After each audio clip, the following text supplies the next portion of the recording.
Those who serve our country overseas often return with some invisible wounds. The numbers are really quite shocking when it comes to how many of our soldiers, sailors, and Marines develop post-traumatic stress disorder. In the final hours of the legislative session in Albany, state lawmakers voted to provide them with a new treatment option in the form of medical marijuana. And as Channel 2's Michael Wooten has reaction tonight. Michael? Well, Adam and Mary Alice, 29 states have medical cannabis programs, and PTSD is a qualifying condition for adults in all of those states except 2, New York being one of them. But that's likely about to change. I was a Marine for 6 years. Sean Azaridi deployed twice to the war in Iraq, and like so many veterans, he returned with PTSD, post-traumatic stress disorder. It's rough, you know.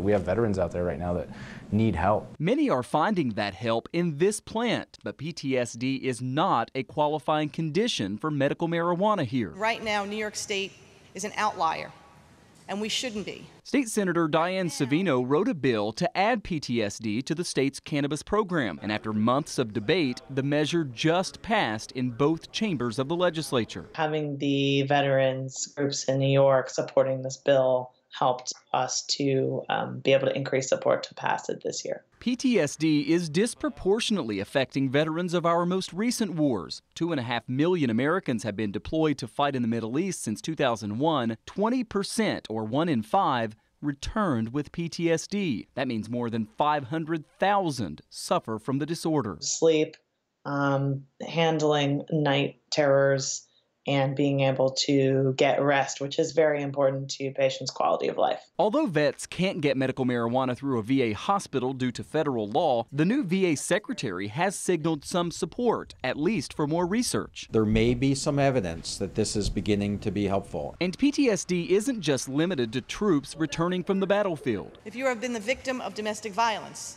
rape, firefighters and police officers, there's any number of people who have been exposed to a traumatic incident in their life. And treating their symptoms has long been difficult. The only 2 FDA-approved drugs are Zoloft and Paxil, and neither works well. Many doctors end up prescribing off-label medications, including powerful anxiety drugs like Valium and Ativan. I was on a prescription cocktail that probably would have killed me, and I definitely wouldn't be sitting here talking to you today if I was still taking it. Advocates like Sean and others believe medical marijuana is more effective and less dangerous.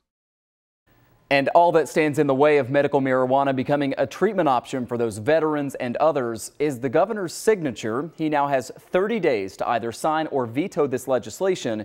His spokesperson has only said that he will now review the proposal. But Mary Alice, I have a hard time thinking he's not going to go along with this. The governor has been somewhat supportive of expanding this medical marijuana program. But this program in New York has had such a rough start from the very beginning as far as being embraced, and a lot of, these innovations, it seems to be, kind of falling behind what other states are doing. Other states are way ahead. The other thing is the cost. The cost is the biggest challenge still for medical marijuana in this state. Here's a shocking number I learned today. Half of the people, according to advocates, who go in and get medical marijuana through the state never go back because it's too expensive. A lot of them turn to the black market because they just can't afford it. Right. A lot of work to be done there. Yeah. But a great report. Thank you, Michael.